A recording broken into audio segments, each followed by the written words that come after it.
planet consequentials. The Prime Minister has not bothered to visit flood victims in Wales, but could he at least return this money to the Welsh Government to help clean up the damage? Mr. Speaker, I do have to say that if I was a business or an individual affected by the events of the last few days, the very last thing that I would be expecting to hear in this House is the politicisation of a very difficult situation.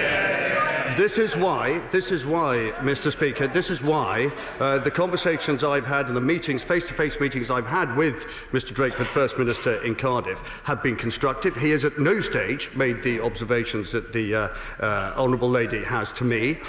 We have agreed, we have made it absolutely clear that as soon as the damage is assessed, we are ready to assist in whatever, notwithstanding the fact that this is a devolved responsibility, and it is absolutely right that we as a UK government should respect the devolution settlement. And I will just finish by saying that local authority leaders... I will leave it at that point. HS2 will do next to nothing for North Wales and worse than nothing for South Wales. Yet only 6 miles of HS2 railway line will cost more than the crucial first-of-its-kind tidal lagoon in Swansea, rejected by his Tory government. Now, I'm sure he agrees that low-carbon electricity generated in Wales should power the transport of the future. What will he do to get a Wales-wide tidal lagoon projects back on track? As the Honourable Lady knows, I think she may have even been at the debate that I hosted in this chamber where we actually discussed this into the early hours of the morning. The idea that Tidal Lagoon has a future in the UK and in particular Wales is indisputed. The difficulty we had over the Tidal Lagoon project in Swansea was actually in relation to the company proposal itself. So I hope she can be reassured that it's part of the energy mix, part of the renewable commitment that we've made that, that Tidal Lagoon is still there and still under discussion. Liz Roberts. You'll join me in congratulating Wales Week co-founders Dan Langford and Mark Jordan on once again providing excellent opportunities to celebrate Welsh business and culture in London and 21 other places around the world. And I'm sure the Minister will also agree that his government has a crucial part to play in supporting Welsh businesses by ensuring they're not undermined by future trade negotiations. Will he reassure us that in pursuit of trade agreements with both Trump's America and our nearest trading market, the EU, the government will not trade off Welsh animal welfare and food standards in favour of chlorinated chicken? I can absolutely offer that guarantee, and it is simply a repeat of the guarantee that's been offered by my honourable friend, the Environment Secretary, and indeed the Prime Minister himself. Daniel Kavinsky. Thank you, Mr. Speaker. A lot of the strength of the mid-Wales economy is predicated on trade with border towns like mine, Shrewsbury, which is currently very badly flooded. Will he accept that more needs to be done between his department and DEFRA to work together to alleviate the terrible problems of flooding on both sides of our border? Honourable friend makes a very good point. The answer is yes. The answer to this lies in greater collaboration and cooperation across a wider range of agencies and even those that he's mentioned. I think we are learning some very stark and important lessons from this, and I agree with his assessment. Stuart C. MacDonald. Mr. Speaker. Minister. With your permission, Mr. Speaker, I will answer questions 3 and 4 together. Far from lowering standards, the UK already exceeds the EU minimum requirements in several areas, including on workers' rights and environmental targets. We will continue in this vein with an independent trade policy, and in doing so unleash the enormous potential of the UK and Welsh economies. Thank you, Mr. Speaker. Over 60% of Welsh exports are destined for the EU, dominated by key industries vulnerable to divergence-related trade barriers, agriculture, machinery and transport equipment, to name but 2. So instead of actively trying to circumvent the Prime Minister's own withdrawal agreement, why isn't the government pursuing the regulatory alignment that is crucial for Welsh businesses and exporters? Well, Mr. Speaker, we of course voted to leave the European Union, and that meant voting to leave the customs union and voting to leave the single market. And I'm quite surprised at the question from the honourable gentleman, because I would have thought that he would be the first to agree with me that a nation which leaves a union will want full control over its regulatory and trade policy. This is a matter of principle which I would have expected the honourable gentleman and his colleagues to be in full agreement with. Speaker, I share the Minister's enthusiasm that we can now exceed regulations, better regulations set by the EU. But does my right honourable friend agree with me that the government's agenda is proof that our commitment to maintaining the existing high standards that are independent of EU law, and that it's not only businesses that could benefit from this regulatory divergence?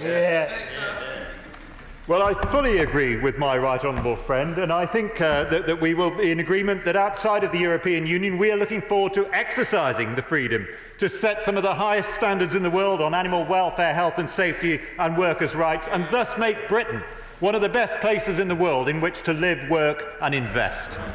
Nick Thomas-Symonds. Thank you, Mr. Speaker. Tomorrow the government will publish its position on the EU trade negotiations. This is of particular importance to the automotive sector in Wales. And just to give the Minister an example, if there were to be 5% tariffs on import exports and 2.5% on components, it could add £1,000 to the cost of production on a car and put jobs at risk. So will the Minister confirm the government is seeking tariff-free access for the automotive sector of the single market, and that if that is not obtained, the government will have a contingency plan in place to support jobs in this sector in Wales? Well, Mr. Speaker, the honourable gentleman is absolutely right to raise the importance of the automotive sector to South Wales. And he's correct in saying that the government is seeking a full free trade arrangement that will allow full access towards the European market. And quite clearly, if for any reason at all the European Union don't realise that it's in their interest, given that they export more in the way of cars and automotive parts than we do to them, then clearly, whilst I can't absolutely say what will happen, it will be in the forefront of my mind and the mind of all my colleagues that we will want to support the automotive industry in South Wales. Ronald J. Warden. Number 5, sir.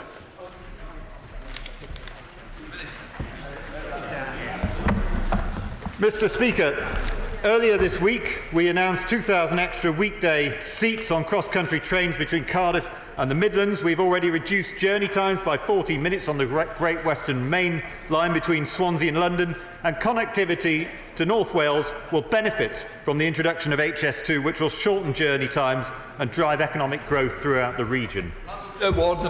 I thank my honourable friend for that answer, and as well as rail links, not just the ones he says, but also the offshoots from the Great Western Railway to Guildford and Gatwick, will he agree that to unleash Wales's potential, it would be critical to improve links between the M3 and M4, which the Transport for the South East body has recently recommended?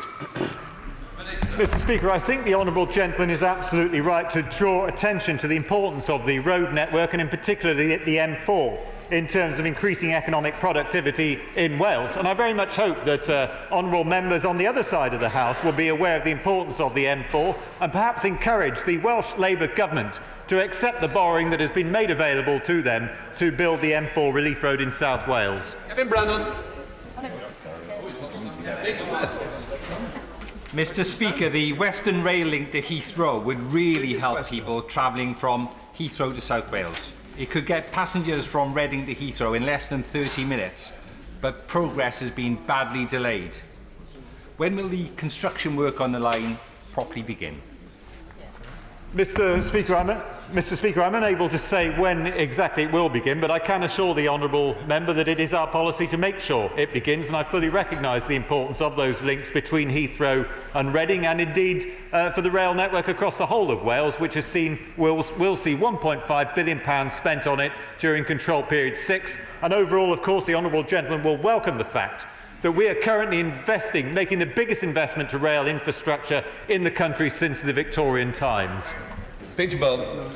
Question 6, Mr. Speaker. Thank you, Mr. Speaker. This is a reserved matter and it's currently not government policy. I have no plans to discuss this with the Welsh Government. Peter Bell. Oh, Mr. Speaker, he needs to change his mind. Yeah? Wales has one of the lowest numbers of bank holidays in the whole of Europe. Some countries in Europe have twice the number. What have you got against giving workers in Wales an extra day off? Yes. Thank you, Mr. Speaker. I suppose this was inevitable in a way. But my experience of businesses and residents in Wales is very simple. They have an exciting future. They are keen to get on with the new opportunities which face them. They do not either request nor want extra opportunities to reminisce about the past. John Speller. Mr. Speaker. Minister, Secretary of State. 7. Somebody just answer. Question 7, John Speller. Question 7.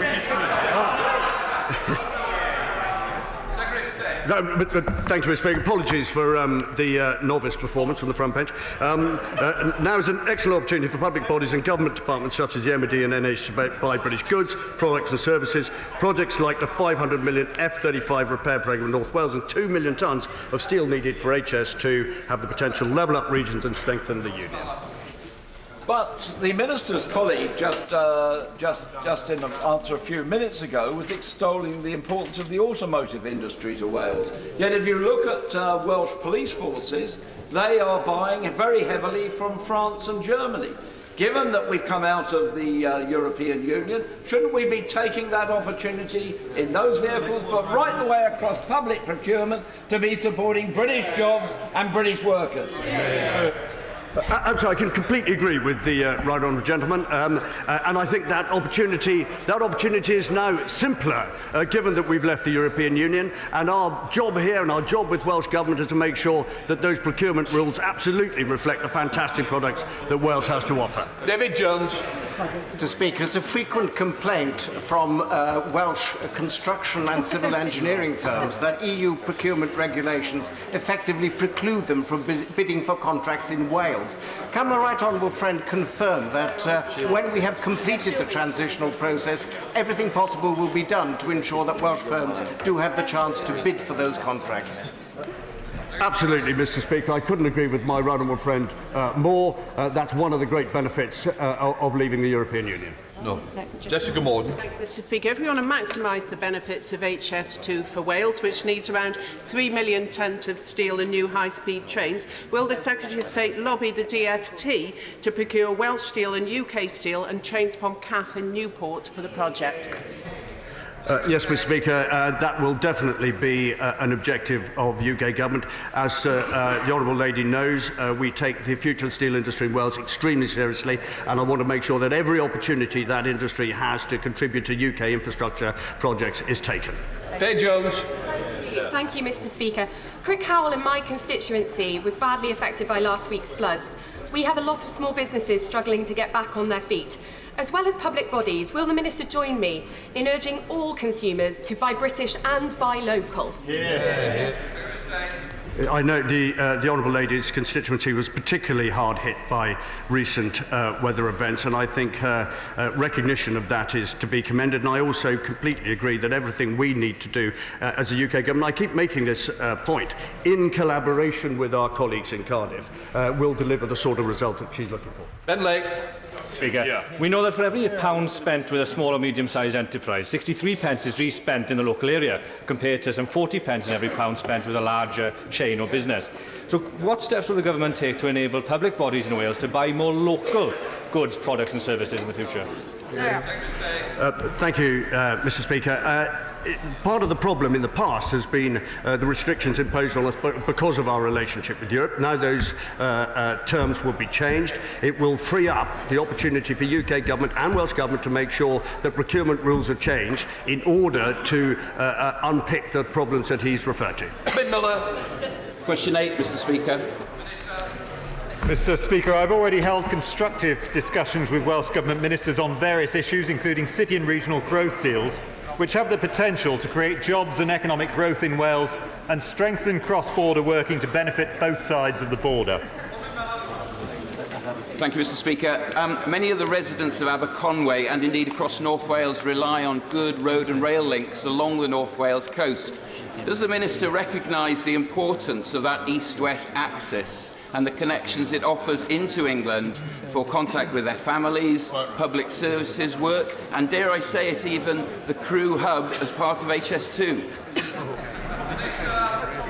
Mr. Speaker, we certainly recognise the importance of those east-west links, both in North Wales and in South Wales, and we will be recognising that through the improvements to the rail and road infrastructure and also through the growth deals. I recently had a chance to see cross-border working in action when Dŵr Cymru were taking water in from English counties in order to ensure that the fresh water continued to run in Monmouth after the floods. And I pay great tribute to them, but I can assure the honourable gentleman that we will recognise the importance and benefits of cross-border working because we are a unionist party.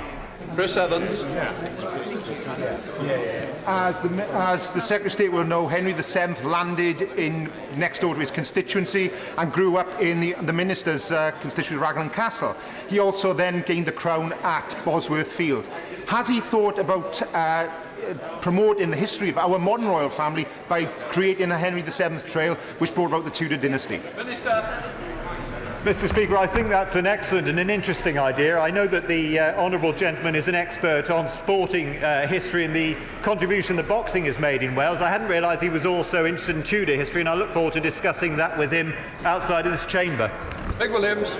Mr. Speaker, can my honourable friend, I know he recognised the east-west links between North and South Wales in England, but also Mid-Wales, the Cambrian line, Shrewsbury to Aberystwyth line needs a signal upgrade. Will my honourable friend convene a meeting with myself and interested parties? Mr. Speaker, it is always a pleasure to meet with the honourable member for Montgomeryshire. He's done a fantastic job of lobbying for better east-west links in his own constituency, and I shall look forward to hear what he has to say. No doubt the Treasury and Department for Transport will also take a keen interest in that. Wales took the brunt of the storm last week. Hundreds of people in my constituency lost absolutely everything because they have to make a choice between buying food or paying the insurance bill, and they are completely uninsured. RCT Council alone, just one local authority, is going to have a bill of £30 million. What's the point of a United Kingdom if the United Kingdom will not stand by Wales financially when we really need it? Mr. Speaker, as my honourable friend has already said, there have been meetings between himself and the First Minister. At the moment, there's no way of knowing exactly what the costs of those floods are going to be, and I know that the Chief Executive of Monmouthshire wasn't able to tell me, except that it will, of course, run into millions of pounds. We've already moved to ensure that people who receive compensation will not see any impact on benefits. We absolutely stand with Wales, but as the honourable gentleman will appreciate, it would be impossible for us to go marching into Wales and tell the Welsh Government what to do in what is a devolved area. We stand ready. We stand ready to support. We stand ready to support the Welsh Government in any way, but they need to come forward with a set of costs and also to explain exactly how that money will be spent. Virginia Crosby. Good night, Mr. Speaker. I'm proud that this government has recently announced that victims of rape and sexual assault will be helped by a 50% funding boost for specialist support services. This will provide additional funding for the vital services offered at 6 rape support centres across Wales.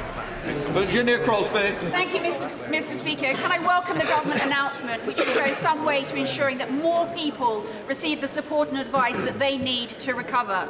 I'm also pleased to hear that 2 of the support centres which will benefit from this funding are both in North Wales. In November last year, the Wales Audit Office reported that victims and survivors of domestic abuse and sexual violence are being let down by inconsistent, complex and short-term service in Wales. Does my right honourable friend agree that we need to be working towards a Wales where no one is turned away?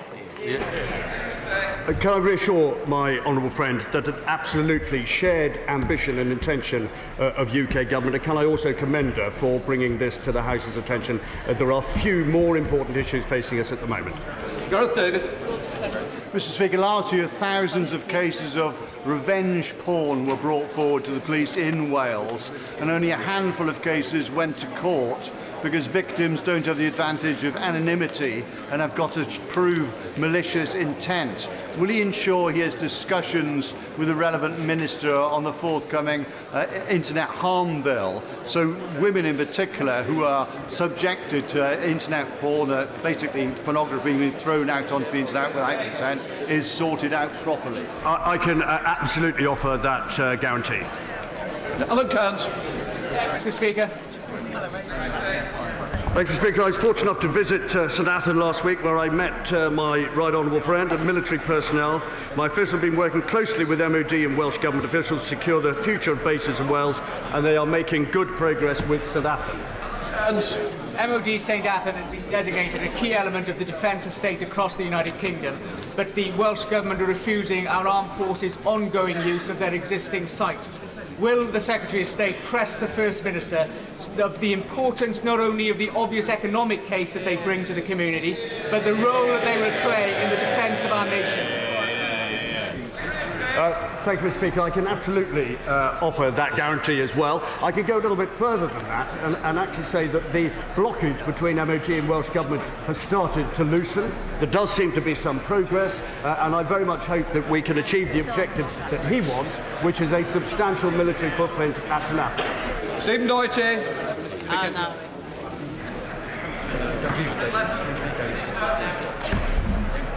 Mr. Speaker, the Secretary of State for Wales is due to meet with the Secretary of State for Transport in the coming weeks, where they will discuss how we can build upon the new superfast rail transport service between South Wales and London and the improved connectivity HS2 will bring to North Wales.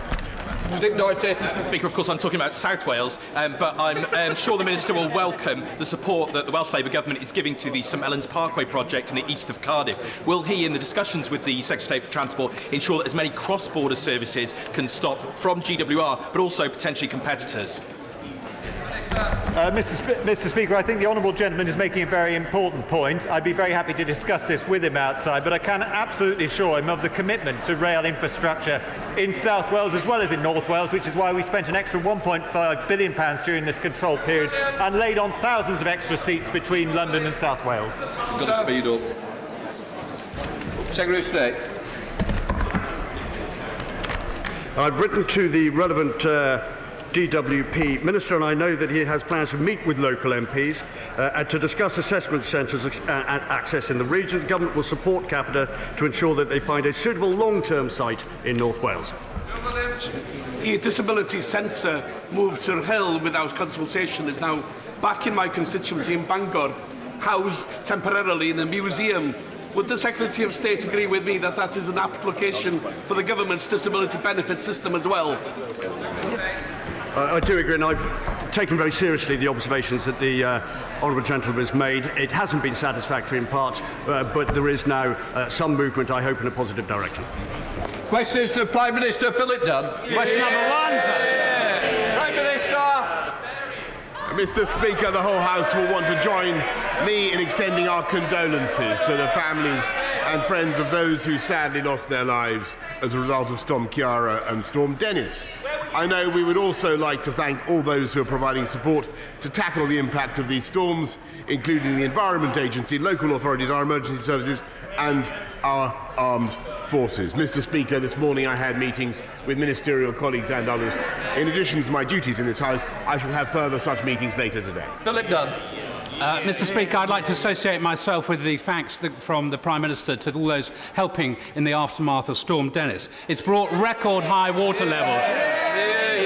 Record high water levels in the rivers Severn and Trent, and over 100 properties in my constituency have been flooded, bringing misery to those affected. The Severn in Bridgnorth, as we speak, has just breached its banks. Will the Prime Minister use his influence in the budget and later this year in the comprehensive spending review to increase infrastructure spending on flood defences for communities at risk, and as part of his determination in this year of COP26 to show global leadership taking action on climate change, adaptation and mitigation? Indeed I can, Mr. Speaker. I thank my right honourable friend. I can say that we have been ensuring that the Ministry of Housing, Communities and Local Government is able to extend the Bellwind scheme where appropriate, and I can also tell my right honourable friend that, of course, we are investing massively in flood defences. £2.6 billion has already gone in, and as he knows, we are pledged to commit another £4 billion to defend this country against flooding. Jeremy Corbyn. Thank you, Mr. Speaker. My thoughts are with those suffering across the world from the coronavirus, and I want to send a message of praise to medical and emergency staff all over the world for what they're doing to try and stop the spread of this disease. And I hope that public health services in Britain will get the resources they need. And there is an urgent question on this after Prime Minister's question time today. Thousands of people across the country are also still struggling with the devastating impact of the floods. I want to pay tribute to the work of the Environment Agency, the Scottish and Welsh governments, council staff, fire service who are helping local residents, and the huge numbers of community volunteers who pitched in to help their neighbours. Does the Prime Minister agree with the Conservative leader of Derbyshire County Council that he's turned his back on the people affected by the floods? Mr. Speaker, since the flooding began, this government has been working flat out night and day to ensure that the people in this country get the support that they need, activating the Berwyn scheme, making sure that business gets the recovery relief that they need, the business rate relief, and, as I told the House just now, putting £2.6 billion now into flood defences and £4 billion more to come. Jeremy Corbyn. Mr. Speaker, you can't give local authorities the clear message you support them and then turn your back on them. Not my words. Conservative council leader said that. Yeah. When I visited Pontypridd last week, I saw at first hand the damage and destruction that these floods have caused to people's lives, homes and businesses. But the Prime Minister was silent, sulking in his Grace and Favour mansion at Chevening. After 2 weeks of flooding, Mr. Speaker, there are now even memes being produced not asking where's Wally, saying where's Boris. When is the government going to stop hiding and show people that he actually cares, or is he too busy going about some other business? Maybe if he's too busy, he could send his chief advisor, Dominic Cummings. I'm sure he'd be very well received in all the flooded areas. Mr. Speaker, I'm very proud of the response the government has mounted over the last few days, and we convened the National Flood Response Centre on the 14th, and since that event, since the flooding began, there has been a constant stream of ministerial activity led by my right honourable friends, the Secretary of State for the Environment, the Secretary of State for Communities and Local Government, and never forget that in spite of the flooding, and no one should underestimate the anguish that flooding causes, and of course it's an absolute shock to the households that are affected, but it is thanks to the measures that this government has put in that 200,000 households have been protected from flooding, and we don't hear that from the honourable member. During the election campaign, I wrote to the Prime Minister demanding that Cobra be called to deal with the floods at that time. He very reluctantly agreed with that and eventually did call a meeting of Cobra. The situation now is even worse across the country than it was then. No Cobra has been called, or is he just pretending to care when he doesn't really care at all because there's no votes on the line at this moment? Mr. Speaker, as he knows perfectly well, there has been a stream of ministerial meetings since the flooding began. The National Flood Response Centre was convened on February the 14th, and I have been directing things, as he perfectly knows. Cobra is a reference to Cabinet Office Briefing Room A. It is not the only room in which meetings can take place, Mr. Speaker. Mr. Speaker, the issue is very serious for people around the country whose homes are being flooded. They need help and support. They don't need trite answers like that from their Prime Minister. Time and again, communities and lives are being put at risk, and the government simply refuses to acknowledge the scale of the problem. Does he agree with his honourable friend, the member for Shipley, who said the government has done precious little to stop the floods happening again? Mr. Speaker, let me repeat for the benefit of the right honourable gentleman that this government has a fantastic record of investing in flood defences and will continue to do so. And the reason we can do so, the reason we've been able to commit £2.6 billion to flood defences and we're able to pledge another £4 billion, Mr. Speaker, is because this government is running a strong and successful and robust economy which he would ruin. If that is the case, Mr. Speaker, Why then is the government investing less than half of the amount of money the Environment Agency of England says is necessary to improve flood defences across the country? They say £5.6 billion is needed. So far as I'm aware, the government is investing less than half of that. Many areas in the households that I've visited, and you know what? I've learnt a lot from visiting victims of floods. The Prime Minister should try it one day. They told me they can't actually afford the insurance on their homes as the costs have skyrocketed. Recent studies have shown that 20,000 homes are not protected by the government's insurance scheme, are also not protected by flood defences. That's 20,000 homes with no insurance and in danger of being flooded imminently. Isn't it time the Prime Minister found a very urgent solution to this problem? Just imagine what it's like to live in a home that's in danger of being flooded, you can't get it insured, and if you own it, you can't sell it or can't move. You are totally stuck. They are looking for the government to help them out at their time of crisis.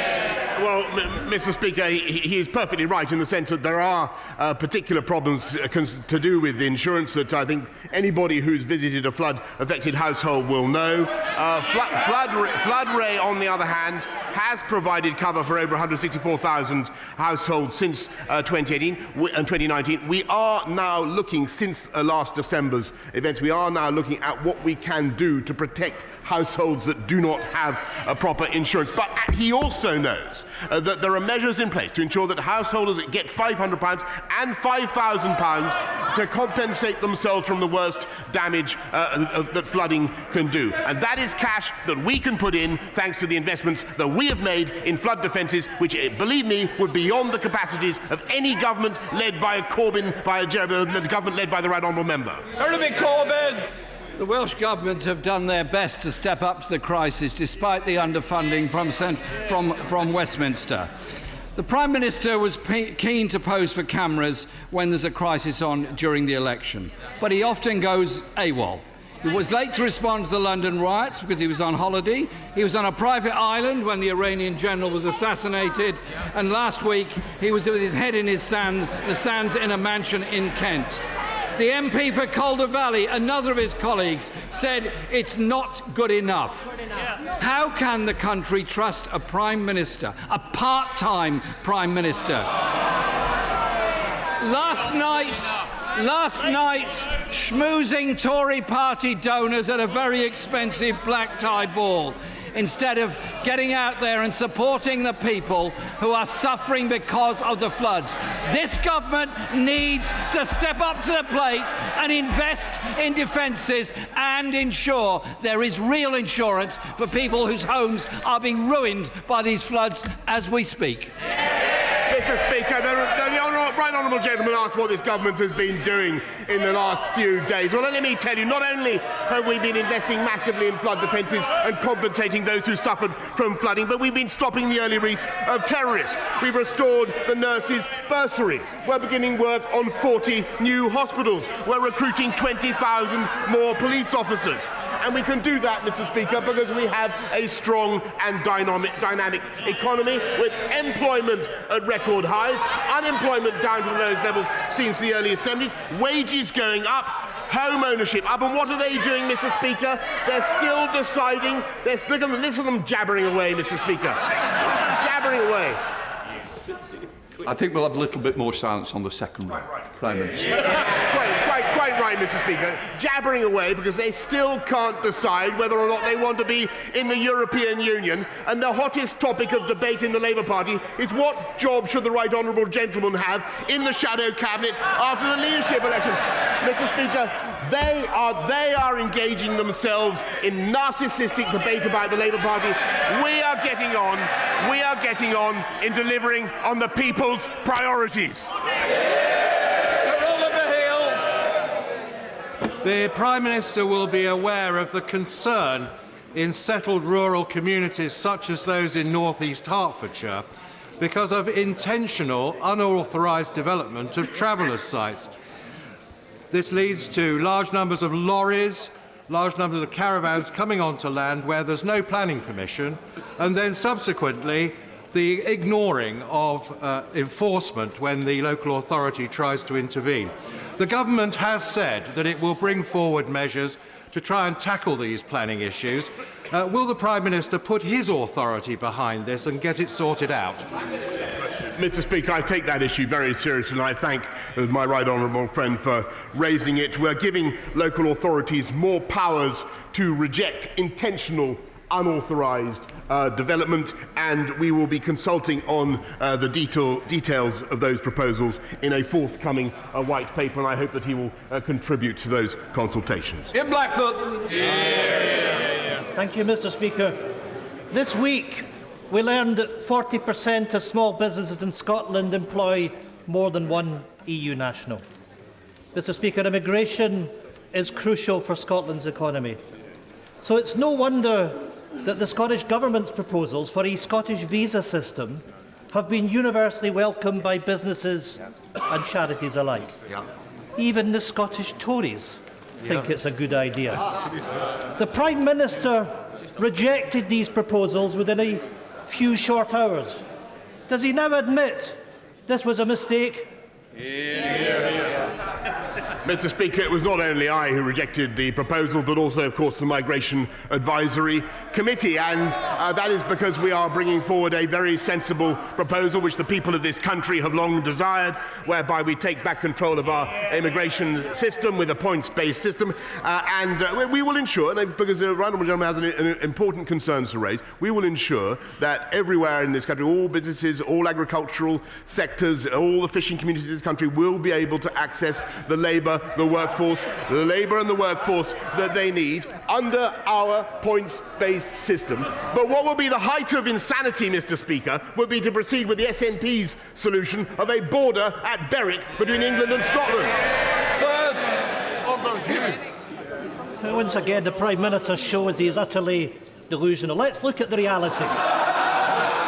Scottish Care has said that the Prime Minister's damaging immigration plans shut the door on enabling people to be cared for in their own home. The General Secretary of the GMB Union says the plans could genuinely tip businesses over the edge. Scotland's National Farmers Union have said that evidence has been disregarded by the UK Government. And the Scottish Tourism Alliance say their plans will have devastating impact for Scotland's workforce. We know, Mr. Speaker, that senior figures in the UK Government have said what the Scottish Parliament decides, and I quote, doesn't matter one jot. If the Prime Minister thinks the Scottish Parliament doesn't matter, the Scottish businesses matter, Prime Minister. Mr. Speaker, of course, Scottish businesses matter, and the way to do well by Scottish businesses would not be to tax them with the highest tax rates in the UK. It would be to run a sound economy in Scotland. It would be to have an educational system that doesn't leave Scottish children lagging behind through no fault of their own. Mr. Speaker, this government will get on and deliver a working immigration system for the whole of this country. And I may say respectfully to the right honourable gentleman who shouts at me from a sedentary position that once again he would be better off getting on with delivering for the people of Scotland rather than continuing with his ceaseless and vain quest to break up the United Kingdom, because he will not succeed. Laura Trott. Is delivering for the people. So I'm sure the Prime Minister shares my concerns about the delay in the delivery of the Maidstone East line, which runs through my constituency and others. Will the Prime Minister intervene to ensure there are no further delays in this vital railway line? Mr. Speaker, I thank my honourable friend for rightly raising the issue of rail connections with Maidstone East and the City, and I can tell her that in addition to the 48 billion that we are putting into the railways, my right honourable friend, the Secretary of Transport, has just indicated to me that those connections are his highest priority. Thank you, Mr. Speaker. Graham was born with cerebral palsy, unable to talk, walk or feed himself. He brought joy and love to all who knew him. And last week, one of the Prime Minister's advisers resigned when a basic check of their internet history revealed that they had promoted eugenicist policies, the sort that would have ended my brother Graham Docherty's life before it began. So can I ask the Prime Minister of the United Kingdom to advise the House and every disabled person in this island why Andrew Zabiskie remained at the heart of his government and was not removed from their position immediately when their abhorrent views became apparent? Mr. Speaker, let's be absolutely clear that I certainly don't share those views, nor the views of anybody in this government, and that individual no longer works for the government. Second Batty. Does the Prime Minister agree that through the establishment of the Office for Environmental Protection, which will hold this government and future governments to their environmental commitments, it is the Conservatives who are driving the environmental agenda? And will he join me in commending the Conservative-led Solihull Borough Council for their commitment to be carbon neutral by 2030?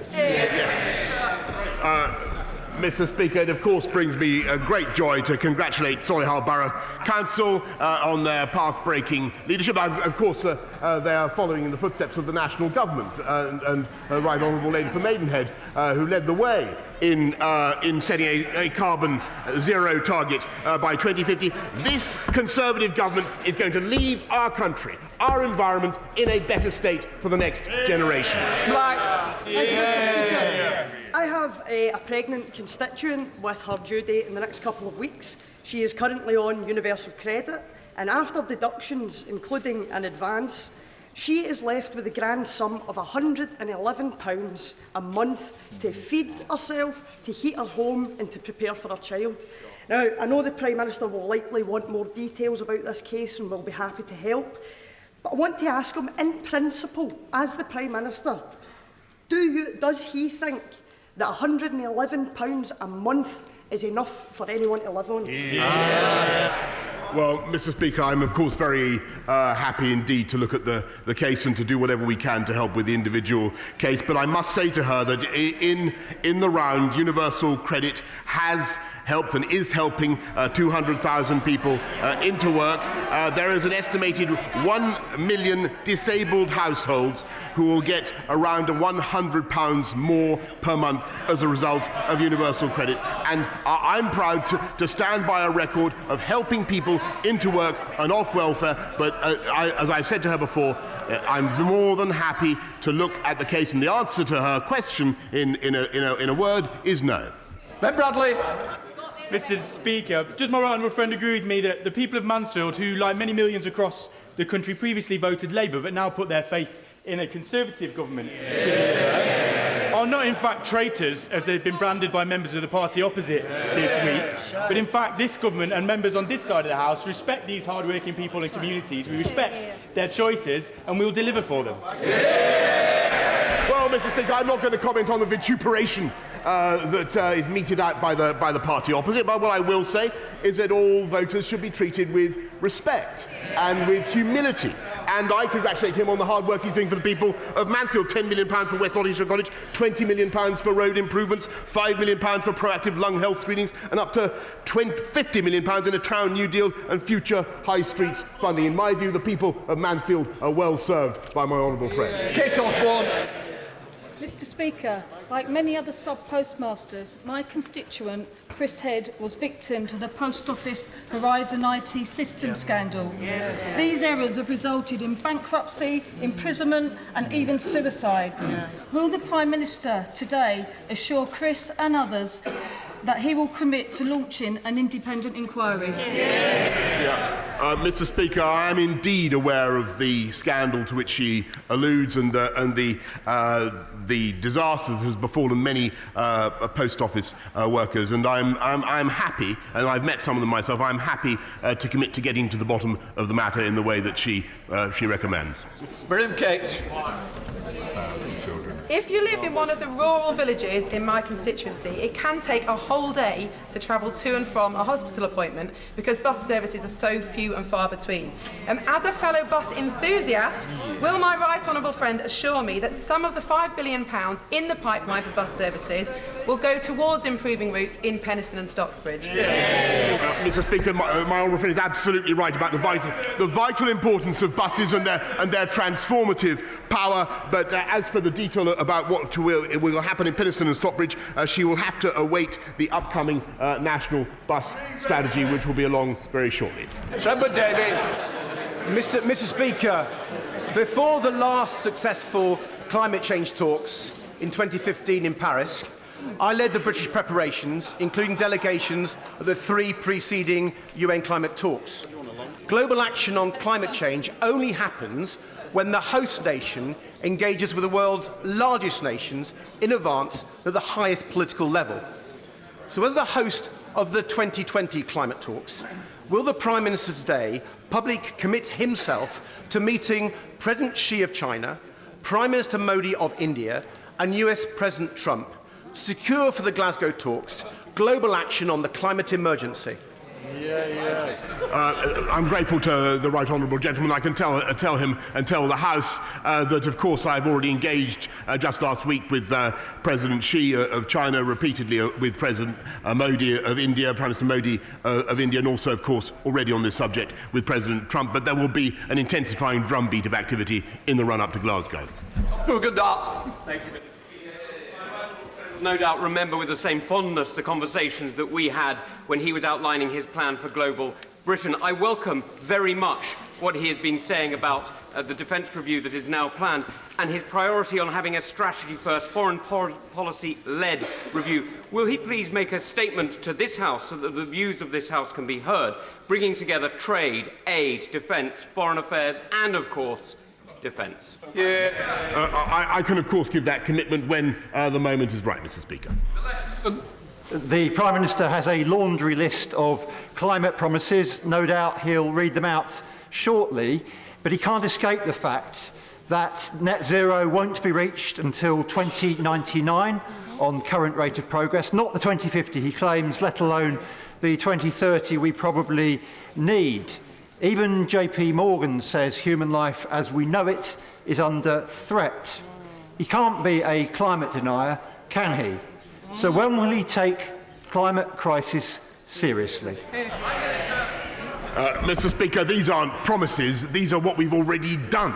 And it's thanks to Conservative action on climate change that we've reduced CO2 output by 43% on 1990 levels since 2010. And the economy has grown by 73%. 99% of all the solar panels installed in this country have happened under this Conservative government. And let me tell you that in 1990 this country was 70% dependent on coal. Today it's 3%, and they'd reopen the coal mines, Mr. Speaker. Thank you, Mr. Speaker. John Downey, the IRA terrorist responsible for the Hyde Park bombing in 1982, which killed 11 soldiers, received a letter of comfort from the government, and his trial collapsed. Corporal Dennis Hutchins received a letter in 1974 saying he would not be prosecuted in connection with the shooting incident which took place in Northern Ireland. He was then investigated again in 2011 and told there was no further ground for taking any action. Does the Prime Minister accept that if Dennis Hutchins goes to trial on the 9th of March, all the assurances, all the promises, the manifesto commitment will amount to nothing more than meaningless, empty platitudes? Well, Mr. Speaker, it's to rectify matters such as the one to which he draws the House's attention, that this government is finally bringing in a law to prevent the vexatious prosecution of our hard-working, hard-serving veterans when no new evidence has been produced. Mr. Speaker, yesterday's press showed the widening health inequalities between the richest and the poorest. The money promised to Epsom and St Helier Trust could have addressed that issue in my area, but instead the NHS are removing services from the poorest areas and sending them to leafy Belmont with the longest life expectancy. St Helier Hospital will become a glorified walk-in centre. No A&E, no maternity unit, no children's services, 62% of beds gone. Will the Prime Minister reassure me that he will look at this to show that much doesn't have to always get more? Mr. Speaker, in addition to the 14 new hospitals that we are building, part of the 33.9 billion initial investment that we're making, in the record investment that we're making into the NHS, I can tell her that Epsom and St Helier Hospitals, University Hospitals NHS Trust, will receive £500 million to redevelop its estate and world-class facilities on that site. Fraser Villiers. Mr. Speaker, will the Prime Minister promise to resist in all circumstances the sellout of our fishing communities so that we can ensure that on the 1st of January next year we take back control of our fishing waters and become an independent coastal state once again? I will indeed, Mr. Speaker, and I hope her words were listened to very carefully by the members of the Scottish Nationalist Party, because it is they who would hand back control of our fishing to Brussels. Gerald Jones. Thank you, Mr. Speaker. There are families and businesses in my constituency who have been left devastated after Storm Dennis tore through their properties. The strength of our union is based on sharing resources at people's time of need. But so far, not a penny announced by the United Kingdom government will benefit Wales, where the cost of repair is going to cost hundreds of millions of pounds. The Prime Minister talks the talk on the union, but will he today commit a cast-iron guarantee that he will provide the major new funding that Wales needs to recover from these floods? Well, the honourable gentleman is quite right to raise the issue of flooding in Wales, where of course it is a devolved matter, but nonetheless this government is committed to working flat out with the Welsh devolved administration to ensure that everybody gets the flood relief that they need, and that cash, yes, of course, it certainly will be passported through. Michael Longgate. Dudley is to receive £25 million investment via the government's Towns Fund. Thank you. We are looking to use this money to secure a university campus near the town centre. Will the Prime Minister lend his support for this scheme in order to level up and generate greater opportunity for Dudley people and the greater black country? Well, I thank my honourable friend for what he's doing to champion Dudley in the black country, and I will certainly look at what I can do to be there in person. Is that what he's asking for? I'll do. Be careful what you wish for. To be there in person to support what sounds like an excellent scheme. David Linden. As we've seen today, religious intolerance in India is on the rise, be it with the anti-Muslim citizenship laws or Christians whose prayer meetings are disturbed and then subject to brutal beatings. So will the Prime Minister agree to meet with me and a representative from Christian Solidarity Worldwide to look more closely at this issue and ensure that India upholds the freedom of religion and belief?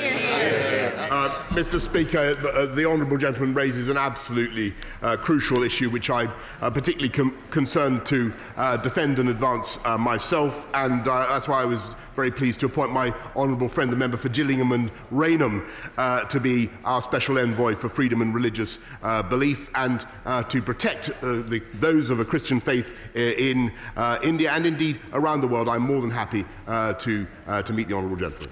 Daniel Kaczynski.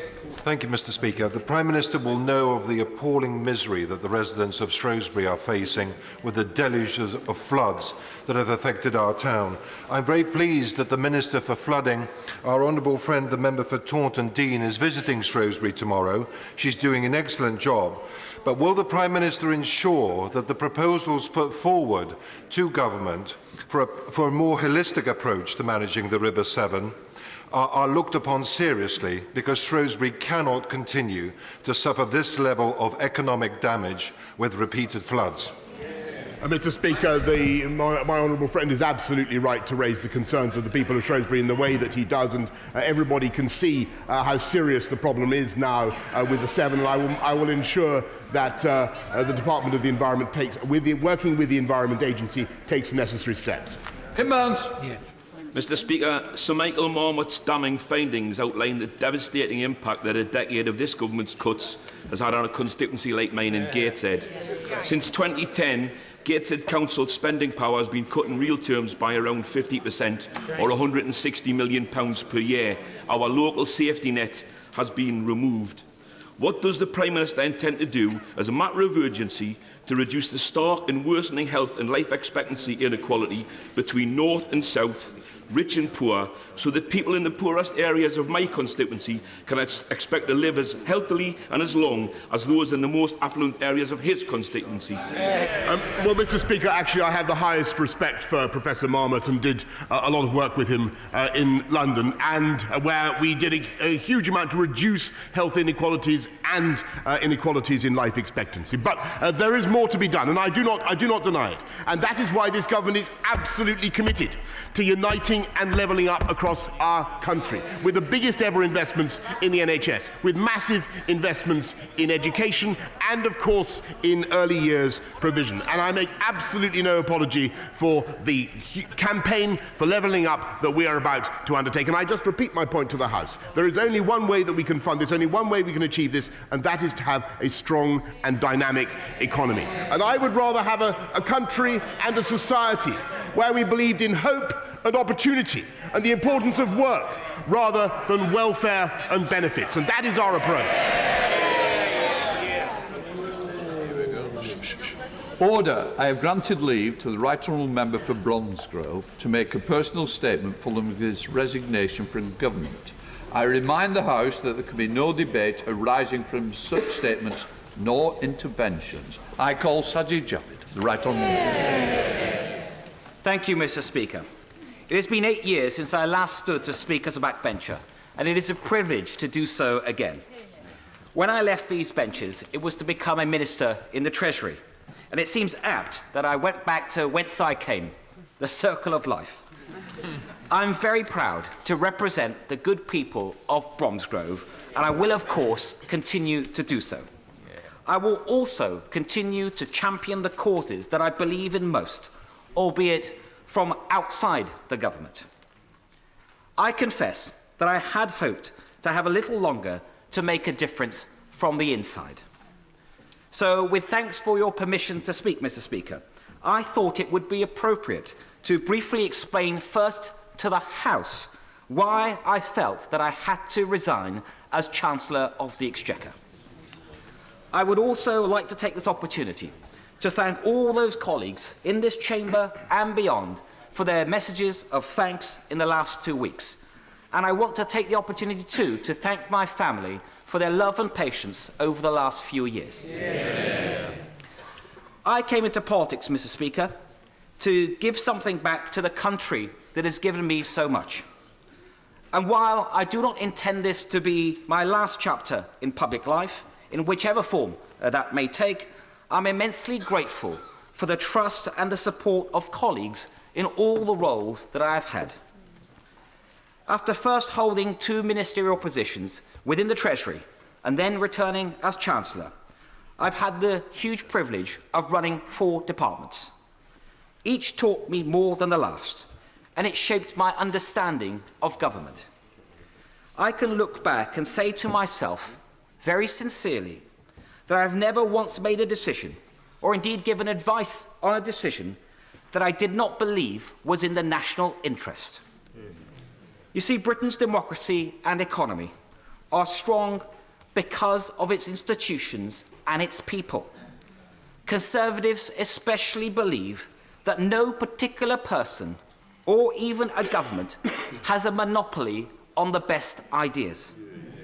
It is through these checks and balances of credible institutions, be it the Treasury, the Bank of England, the Office of Budget Responsibility, indeed this House, that we arrive at sensible decisions that are in the national interest.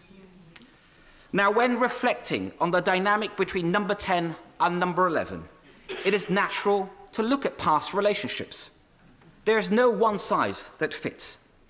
Any model that works or doesn't depends on the personalities that are involved just as much as the processes.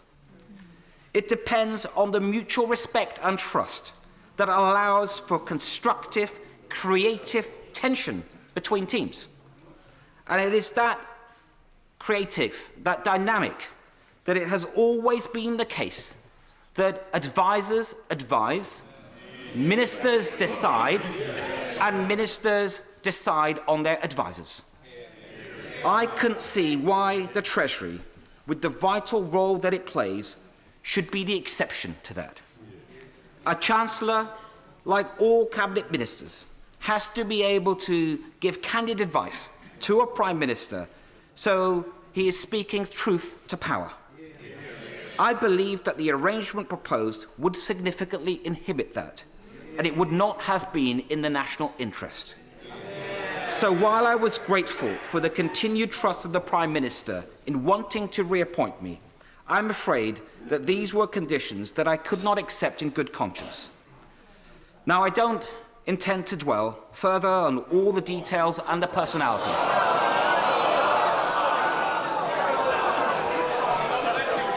The comings and goings, if you will. Much of...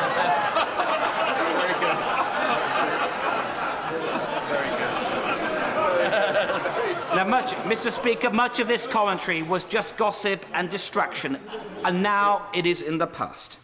I very much hope that the new Chancellor will be given the space to do his job without fear or favour.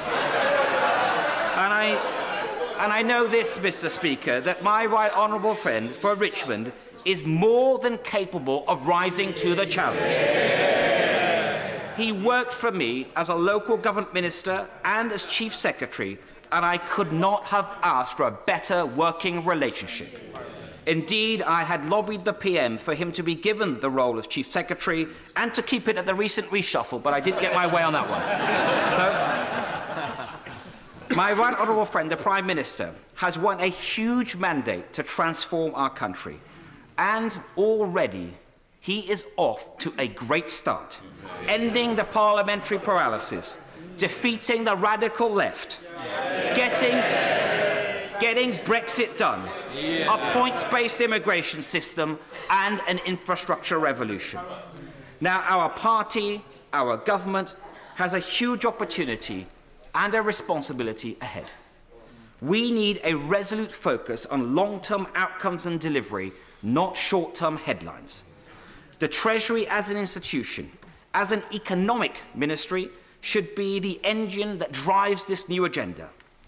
And since last summer, it has done just that, from planning properly for Brexit to bringing in a generational step change in infrastructure investment, from rewriting the Green Book to better favour our regions, to long-term thinking on human capital and designing the blueprint for levelling up across our country. I'm incredibly proud of the scale and the speed of the work that has already been done. But the Treasury must also be allowed to play its role as a finance ministry with the strength and credibility that it requires. You see, I'm a proud, low-tax Conservative, and I always will be. Already, our tax burden is the highest it's been in 50 years. It is fair to say that not everyone at the centre of government always feels the pressure to balance the books. It was ever thus. But the Treasury has a job to do. It is the only tax-cutting ministry. Every other department has an inbuilt incentive to seek and to spend ever more money. Not that I did that when I ran departments, of course. but trade-offs have to be made somewhere. I see my right honourable friend for Maidenhead is agreeing with that. And at a time when we need to do much more to level up across generations, it would not be right to pass the bill for our day-to-day consumption to our children and grandchildren. And unlike the US, we don't have the fiscal flexibility that comes with a reserve currency. So that's why the fiscal rules that we are elected on are critical. To govern is to choose, and these rules crystallise the choices that are required. To keep spending under control, to keep taxes low, to root out waste, and to pass that litmus test that was rightly set in stone in our manifesto of debt being lower at the end of the Parliament. Now, while I'm, of course, disappointed not to be finishing what I started, I look to the future not with apprehension, but with great optimism. We on these benches, we have a shot at achieving nothing less than wholesale renewal for our economy, our society, and for our country. A chance to give everyone an opportunity to live up to their full potential, and wherever they live and whatever their background, a chance to put people, place, and social justice at the heart of a more human capitalism, and to bring our country together as one nation. Mr. Speaker, I know that this is a shared vision, and I firmly believe that my right honourable friend, the Prime Minister, has the tenacity, the energy, and the skill to see it through. I want to leave the House in no doubt that he has my full confidence and the government my full support to get it done.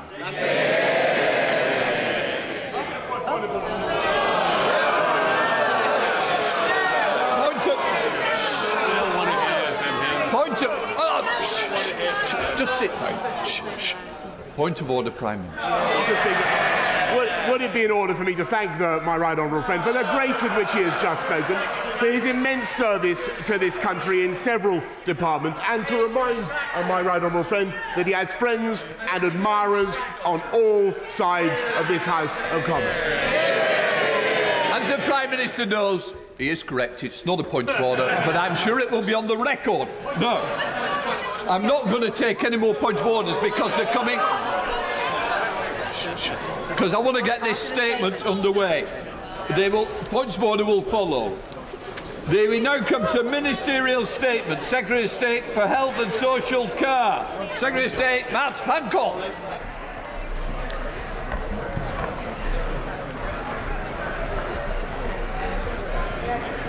Mr. Speaker, with your permission, I'd like to update the House on COVID-19 coronavirus.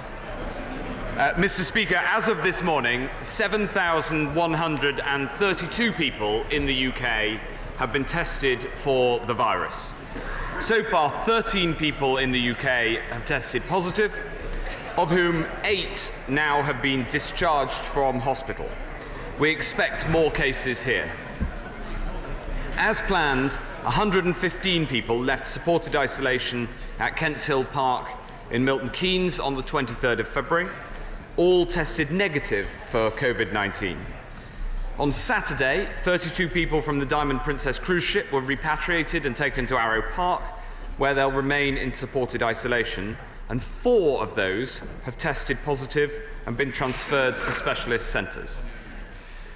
British tourists are currently being quarantined in a hotel in Tenerife, and the Foreign Office is in contact with them.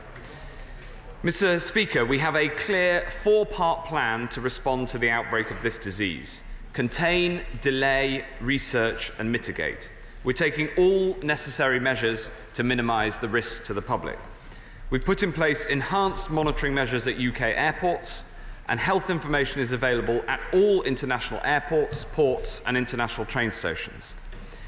We've established a supported isolation facility at Heathrow to cater for international passengers who are tested and to maximise infection control and free up NHS resources. The NHS is testing a very large number of people who travel back from affected countries, the vast majority of whom test negative. In the past few days, we've published guidance for schools, for employers, first responders, for social care and the travel industry on how to handle suspected cases. If anyone has been in contact with a suspected case in a childcare or an educational setting, no special measures are required while test results are awaited. There is no need to close the school or send other students or staff home. Once the results arrive, those who test negative will be advised individually about returning to education. In most cases, closure of the childcare or education setting will be unnecessary, but this will be a local decision based on various factors, including professional advice. Schools should be guided by the advice on the gov.uk website and contact their regional schools commissioner in case of queries. I can tell the House that in the coming days we will roll out a wider public information campaign. While the government and the NHS have plans in place for all eventualities, everyone can play their part. To reiterate, our advice is for everyone to take sensible precautions like using tissues and washing hands more. Yesterday we updated our advice to returning travellers from northern Italy, defined as anywhere north of but not including Pisa and Florence, as well as Vietnam, Cambodia, Laos and Myanmar. Those returning from Iran, from the lockdown areas of northern Italy, and the special care zone in South Korea should self-isolate and call NHS 111 even if they have no symptoms. We're working closely with the World Health Organization, the G7 and the wider international community to ensure that we're ready for all eventualities. We're coordinating research efforts with international partners, and our approach has at all times been guided by the Chief Medical Officer, working on the basis of the best possible scientific evidence. The public can be assured that we have a clear plan to contain, delay, research and mitigate, and that we're working methodologically through each step to keep the public safe. And I commend this statement to the House. Jonathan Ashworth. Yeah, Mr. Speaker, and can I thank the Secretary of State for advance notice of his announcement and for sight of his statement. And all our thoughts, again, must be with those who have been diagnosed with coronavirus COVID-19 in the UK and across Europe. And again, we reiterate our support and put on record our support, our thanks to all NHS staff and public health staff and the Chief Medical Officer as well for the leadership he is showing. The World Health Organization has warned that countries are, quote, simply not ready for a pandemic, and there has now been significant spread of the virus across the European continent, Italy in particular, but other cases have been identified in Austria, Croatia and Switzerland. This is clearly now very, very serious. Yesterday, there did appear to be a little bit of discrepancy, if I may say so, between the travel advice from the CEO and himself. Can you just clarify for the House what exactly is the travel advice for those travelling or seeking to travel to northern Italy? I think that would be welcome. We welcome his remarks or his plans for Heathrow. Could he just explain to the House why that facility is only proposed for Heathrow and why it's not going to be similar facilities will not be in place at other major airports, particularly the bigger airports like Manchester and so on. He mentions the situation in Tenerife. We're all obviously very concerned about the situation in Tenerife. Could you just offer a little bit more detail on what advice and support is being offered to British nationals at this hotel? I note what he says about schools and entirely understand what he says about schools, but we do have several schools in England and Northern Ireland shut completely at the moment for a deep clean after students and teachers have returned from skiing trips. I understand his point about schools should check the relevant websites and get local advice, but is he expecting any advice to be sent to schools from the Department for Education? And if schools have to start shutting, is the government looking at putting in place arrangements for alternative schooling provision for those affected? Now, turning to the NHS more generally, could you just update the House on how many specialist beds are available across the NHS and how many ECMO beds are available across the NHS? We know, of course, that the NHS is under intense pressure at this time of year. Indeed, today the BBC is running with a story about people waiting on trolleys in hospital corridors and so on. The Nuffield Trust has warned that there is, quote, little in the tank to cope with coronavirus. At the same time, Public Health England has announced that tests for coronavirus are being increased to include people displaying flu-like symptoms at 11 hospitals and 100 GP surgeries across the UK. Could he tell us, are community trusts and CCGs going to fund this extra work related to coronavirus from their existing baselines, or is he making any representations to the Treasury for additional emergency NHS revenue resources in the coming weeks? And with respect to the capital facility announced in his previous statement, could he just update the House on how much has been drawn from that capital facility for hospitals to develop the quarantine, the specialist pods to quarantine patients? But can I reiterate, on behalf of the opposition, we want to work constructively with the government on this issue. We are broadly supportive of the steps he is taking, and I hope he understands we are trying to be constructive in the questions we are asking, and we will continue to thank all NHS staff for the work that they are doing at this difficult time. Thank you, Mr. Speaker. I join with the honourable gentleman in reiterating our thanks to all the NHS staff, Public Health England staff and others who've been working so hard on this. And I also want to express my thanks both to him and, in fact, to every single member of this House with whom I and my ministers and department have had dealings on this issue, in each and every case, everybody has taken a responsible and proportionate approach. This is not a political matter, this is a matter of keeping the public safe, and everybody has played their part in this House too. There are, of course, plans in place in case of this virus becoming pandemic, but it is not yet certain that it'll become pandemic, and so we are still in the phase of the plan which is contain, where we aim to contain the virus both abroad and here at home to prevent it from becoming a pandemic, whilst of course ensuring that plans are in place should that happen.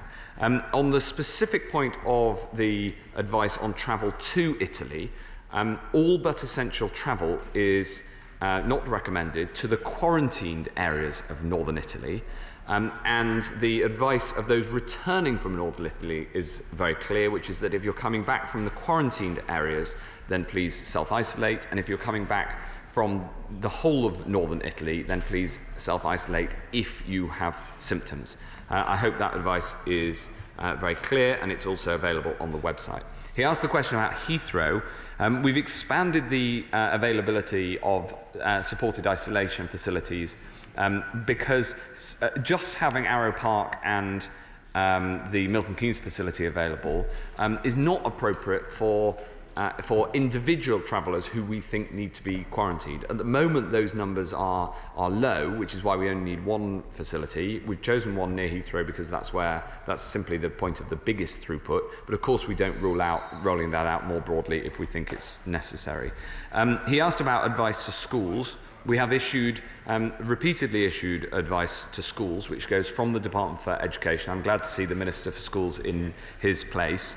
And we issued revised advice to schools this morning. Our goal here is to try to keep schools open wherever we can, so long as that protects the public. In fact, our wider goal is to have the minimum disruption, social and economic, and indeed to the NHS, subject to keeping the public safe.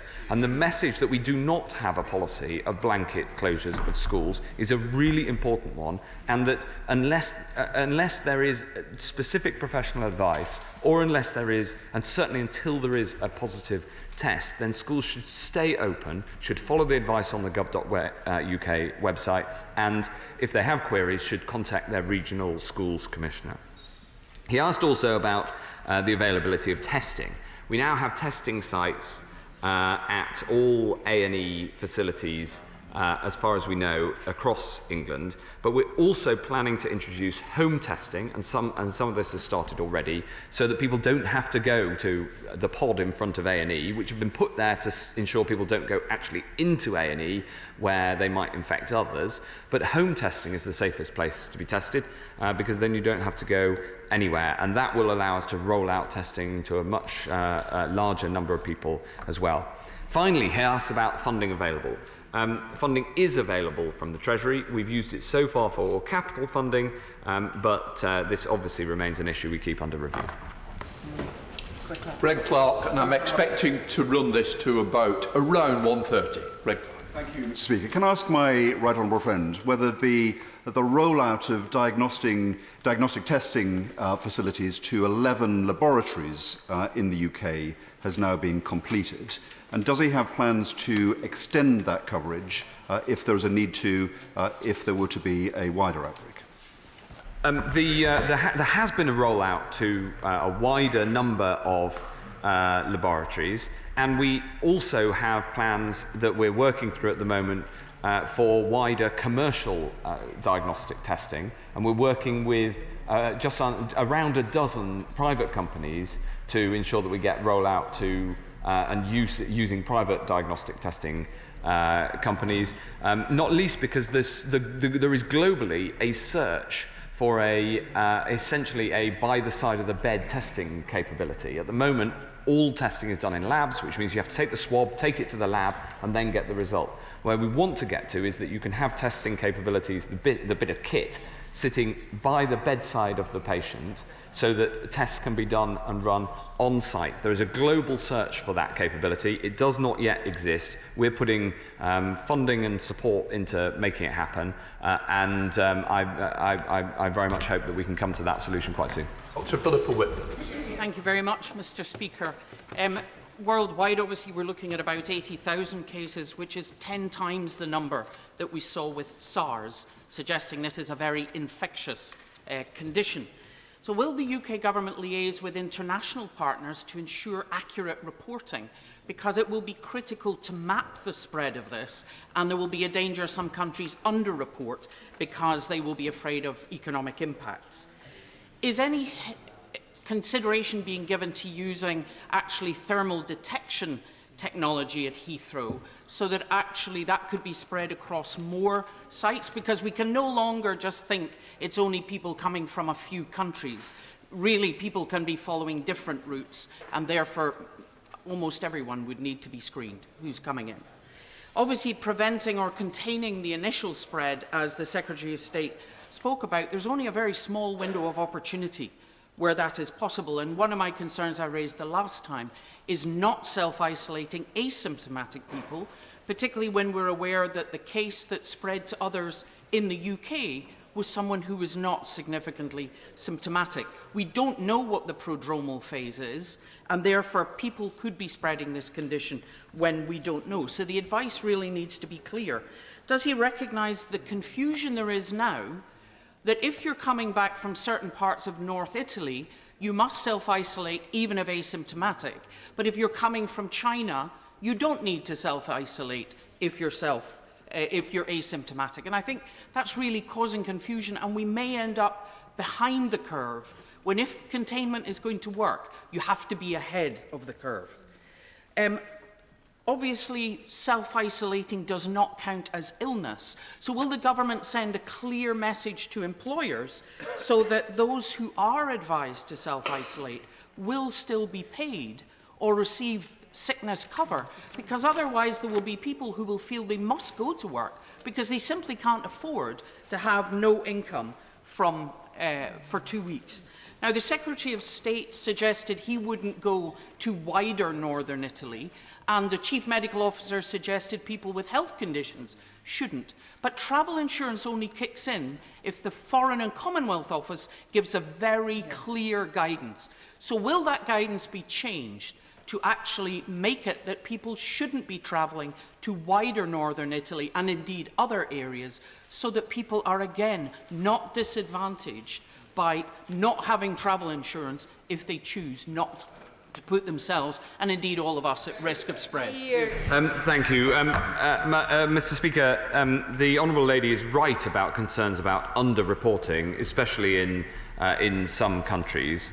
I'm afraid that I don't recognise some of her clinical observations about this, and I don't recognise the idea that we should change travel advice between China and Italy. What we should do is base travel advice on the clinical evidence based on the experts. And I'm very happy to ensure that she gets a full briefing from the medical experts to ensure that she gets the clinical points right. On thermal detection, rather like stopping the flights, this is against clinical advice. The clinical advice is not to undertake thermal detecting because you get a lot of false positives. And indeed, the only country in Europe that undertook thermal detection at the border that I know of was Italy, and it has now been the scene of the largest outbreak. Finally, a very important point about people in work and who go to self-isolation. Self-isolation on medical advice is considered sickness for employment purposes. It's a very important message for employers and for those who can go home and self-isolate as if they were sick because it's for medical reasons. Drew Mercer. Mercifully, nobody has yet died in this country of coronavirus, but every year 600 people die of seasonal flu. In the phase to which he has referred, is he redoubling our efforts to ensure that particularly the elderly and vulnerable are vaccinated against seasonal flu and therefore perhaps mitigating against pressures on our National Health Service in the event that coronavirus becomes more of a problem here and makes demands particularly on intensive care beds? He's absolutely right, and the vaccination rate was, I think, a record level this year. And is very important. And of course, the simple measures that everybody can take, like washing your hands and making sure you use tissues, they protect you against the flu as well as from coronavirus. Angela Riedel. Thank you, Mr. Speaker. The four people who are welcome to Arrow Park developed symptoms subsequent to coming to this country, despite being extensively tested before they were allowed to fly. Does this cause the Secretary of State any worry? And can he say a little bit about what this might mean for whether people are infectious before they're symptomatic? It's my job to worry about all these things, and the answer is that that sequence of events confirms to me the importance of having quarantined people. And I know that there were some concerns about quarantine, but I think that it showed that we were dead right to quarantine people, because it turned out that they became positive or tested positive during the quarantine. I just want, Mr. Speaker, to put on my record the thanks to the Honourable Lady and to everybody in her constituency, and the Wirral as well, more broadly, who have risen to this challenge. Caroline Johnson. No problem. Thank you, Mr. Speaker. I wonder if I could ask my right honourable friend a bit more about the travel advice. I've had constituents write to me who are planning holidays to countries that are currently affected, for which the travel advice is currently to isolate on return if symptomatic. Some of these people don't want to go on those holidays because they're genuinely frightened, understandably, but they can't reclaim the money because the travel advice is not saying that they can't go. So, and if they do go, that when they come back, they then have to isolate, which essentially lengthens the holidays and can give them significant difficulties with their responsibilities. Can you advise what my constituents should do in that circumstance, and what liaisons will you have with the Foreign Office on that basis? Well, the decisions on the precise travel advice for each country is, of course, a decision for the Foreign Office, but I can tell her that all of these considerations are taken into account, and we have to base decisions on this on the best possible science and clinical advice. Ms. Kendall. Mr. Speaker, can I ask the Secretary of State what assessment the government has made of the potential economic consequences of the spread of the coronavirus globally and within Europe and the UK? He will know that Northern Italy, for example, is in lockdown, that we have seen other countries that have had much greater spread of the disease actually providing some sort of economic stimulus because whole areas are shutting down. We are not there at all in the UK, but has he spoken and discussed this issue with the Treasury, because the potential impact on growth and the nervousness of financial markets about this is very real? Well, she's absolutely right to raise this, and of course I've talked to the Treasury and the new Chancellor of the Exchequer about this question. Of course, this is another important consideration, that overreaction has its costs too, economic and social. And so we have to keep the public safe, but we also need to act in a way that's proportionate, and that does come into our consideration. My primary goal is to keep the public safe. Of course it is, but you've also got to take into account the impact of the other impacts as well. So a reason, for instance, that schools should stay open, there isn't a blanket ban unless there's specific reasons for them not to, as I set out in the statement, is because closing a school doesn't only have an impact on the education of the children, but it also has a wider social and economic impact too. Brian. Thank the Secretary of State for, I think, the very responsible way that he's handling this very serious situation, and he is clearly working very, very closely, as his predecessors did, and I did when I worked with him, with Professor Chris Whitty, the CMO, and following the evidence. That has to be right. He said last time he did a statement in this House that he felt that it would get worse before it get better, and I think he's been borne out by events in that. What level of personal responsibility, though, would the Secretary of State think that individuals and employers specifically have Because there are alternatives to travel, especially when it comes to business travel. There's technological solutions. What level of personal responsibility should people take to help the contain part of this?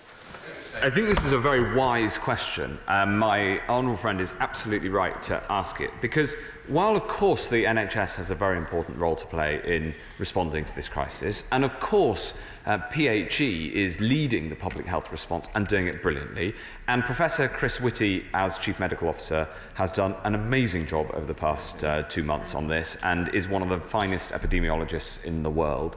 The truth is that everybody has a role to play, right from the simple things of washing your hands all the way through to responding in a sensible and proportionate way. I think it's important to dwell on that. Madam Moran. Thank you, Mr. Speaker. I'd like to join with others in thanking in advance NHS staff for the work that they're going to have to do to both contain and deal with this. But would he join me in commending the work of Professor Gilbert and others at the Jenner Institute who are working tirelessly to develop the vaccine?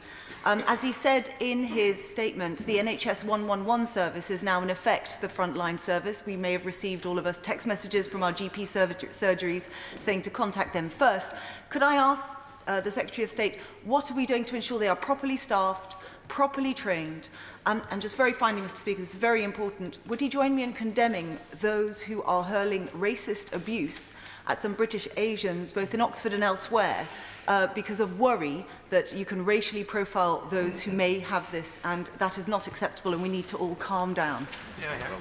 I abhor any racist attacks that have that people might say have resulted from this. It doesn't matter what the circumstances. Racism does not help. It hinders any response. I can assure her that 111 staff have got the support that they need, and we have backup plans, and that is all part of the plan that we've got. 111 is responding brilliantly. I mean, thank goodness we've got 111. It's only a couple of years old, and it's absolutely delivering in these circumstances, because everybody in the country knows that if they worry about themselves having coronavirus, everybody should know what to do, which is to call 111. Greg McKinnon. Thank you, Mr. Speaker. I really do pay credit to the Secretary of State at this very difficult time, and his statement's been very measured. He mentions 4 means: containment, delay, research and mitigation.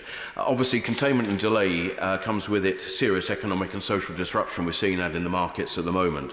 I would say mitigation is what we must be doing the most. We're seeing a very strange virus here with a very long period between infection and symptoms. The number of interactions people are making will be simply innumerable during that perhaps 2-week, maybe even longer period, which makes the thermal testing, which is often the first way forwards, a difficult one to actually analyse. So I think I'd like to see the Secretary of State look more seriously with the CMO and other international experts at whether this is simply another flu virus that is difficult, problematic, but recoverable from.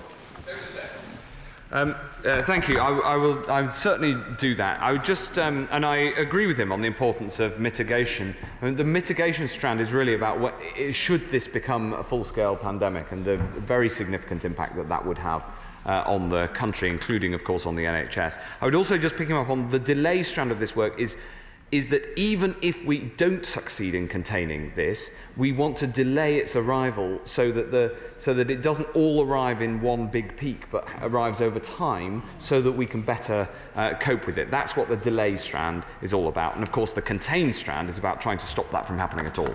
Alex Shovel.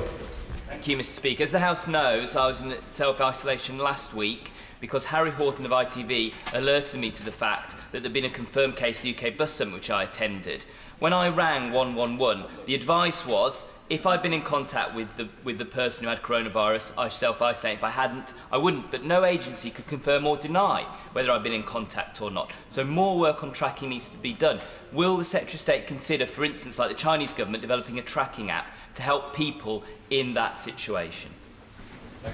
Well, I'm very happy, subject to consent, to look at that. But I would also say that the way that the way that contact tracing works is that once the positive case is identified, you go out from the positive case rather than going from the wider population, including attendees at the bus conference, and then going in. So the contact tracing was undertaken in the correct way, and indeed the majority of cases that we found here in the UK have been found through the proactive contact tracing undertaken by Public Health England, which commends them on their approach. Thank you, Mr. Speaker, and can I thank the Secretary of State for that statement. Obviously, it's something that affects all of our constituencies. So will he confirm that he will continue to provide further information to the House as the situation develops and more information becomes available to us, so we can keep our constituents' minds at rest that everything that can be done is being? Yes, absolutely. Of course, I'll keep the House and the wider public updated. That's an incredibly important part of this. And of course, for any colleague, my door and the door of the Minister for Public Health is always open to answer any questions. Thank you, Mr. Speaker, can I ask what steps the government is taking in partnership with tech companies to battle fake news on coronavirus? Well, this is a very important subject, and in fact something I've been working on in the last 24 hours to ensure that tech companies, social media companies, Google and others make sure that they promote the right answers to questions about coronavirus. Most of the social media companies who we've been in contact with them, they have behaved in an exemplary fashion in making sure that information like from the NHS gets promoted on their site. Stephen Hammond. Thank you, Mr. Speaker. Can I commend my right honourable friend for his statement today? Following on from the last question, it is clear that everybody has heard the advice to self-isolate. But exactly what that may mean for certain groups, like one person in a family who may be symptomatic, and groups of university students, etc., exactly what self-isolation means is difficult. So can I urge on him to pursue a public health initiative? Yes, we updated the advice on exactly what self-isolation means earlier this week. It does, for instance, mean going home, and if other people live with you at home, trying to keep out of contact with them. It means obviously not going on public transport, leaving the house as little as possible, and trying to get other people to do things like collect groceries. But it does mean within a house where there's lots of people living, trying to stay away from others living in that house. I appreciate that that is practically challenging and difficult, especially, as a father of three small children, I get it. But that is the goal of self-isolation. Lockhart. I thank the Secretary of State for his statement. Can he answer what communication his department is having with the devolved administrations concerning precautions? Schools, particularly one in my constituency, is in a state of flux, not knowing how to manage it, and what he is doing with the ports in Belfast to try and ensure that precautions are put in place. You also mentioned financial support. Can he outline if there will be additional support for Northern Ireland if this disease comes to Northern Ireland? Well, public health crises like this are a UK-wide reserve matter, but we've had excellent working with all of the devolves, in particular the new administration in Belfast. They join our weekly Cobras.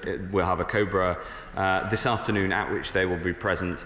Of course, some of the matters, especially in the mitigate strand of work, are of course devolved, like schools and healthcare. We work very hard on that, and I'm sure that we'll ensure that any financial consequentials are appropriately dealt with too. To Julian Lewis. Someone starts feeling unwell on their journey home. What should they do when they arrive at the airport? Presumably they ought to report to someone before travelling on public transport. Yes, they should make themselves known to the public health presence at the port, and of course they can call 111 from mobiles too.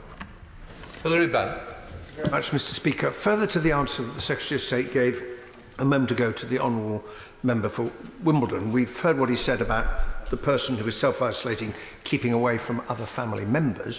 What is the advice to the other family members about whether they should go about their normal business, go to work, go to school if they're children, in those circumstances?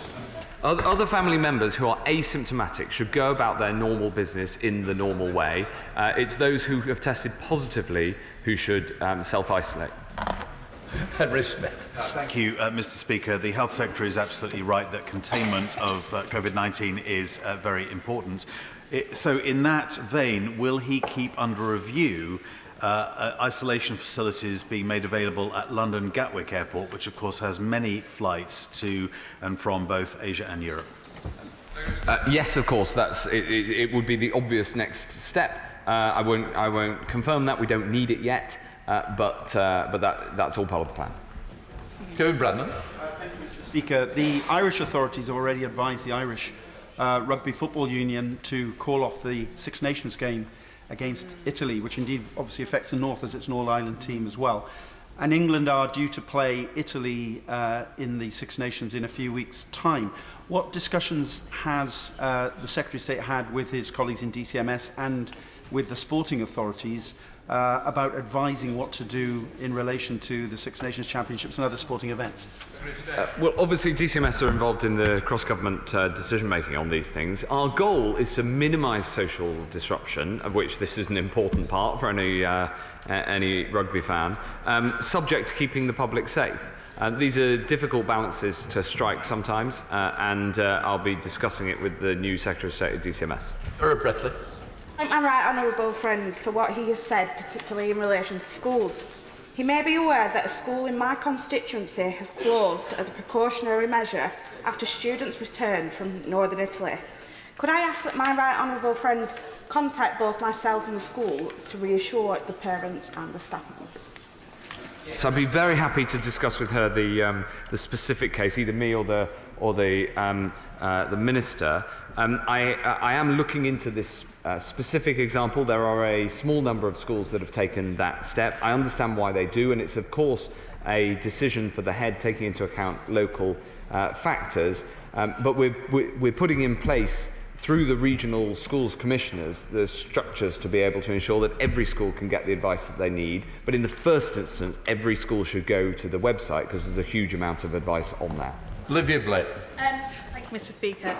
What action is the Minister taking to make sure that the support and communication being given is adequate and clear to British nationals currently quarantined in the hotel in Tenerife, and also to their families who will rightly be worried? It's a very important question. We're getting as much information as we possibly can through the Foreign Office to those who are in Tenerife, and as I announced in the statement, we'll shortly be strengthening our domestic communications programme to ensure that people have all the information they need. Ben Everett. Mr. Speaker, I was very pleased that yesterday evening one of the health ministers took me aside and said how well the whole of Milton Keynes had reacted to hosting a quarantine centre, and he was indeed right. Of course, the professionals in the NHS and clinical and managerial were fantastic, as were the officers in the council. But Mr. Speaker, I think we should recognise that the whole health team, the Secretary of State, his ministers, his advisers, his officers, and indeed parliamentarians on any bench in this House have reacted incredibly well to this. And so can the Secretary of State reassure us that this is part of the UK being the best prepared or very well prepared in the world to deal with this kind of outbreak? Mr. Speaker, he's right about Milton Keynes, and the people of Milton Keynes have done exactly the right thing, and I'd add to his list Milton Keynes Hospital, which has done a brilliant job.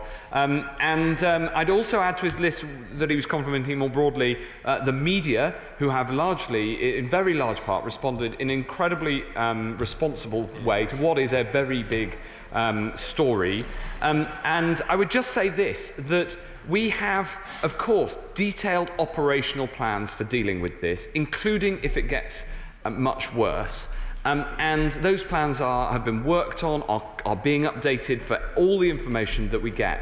But part of the plan is about the behaviour that people undertake and how people respond in this House, in this country. And thus far, we've seen an exemplary response, and I very much hope that that continues. Many wedding dresses in this country are designed in this country but made in China.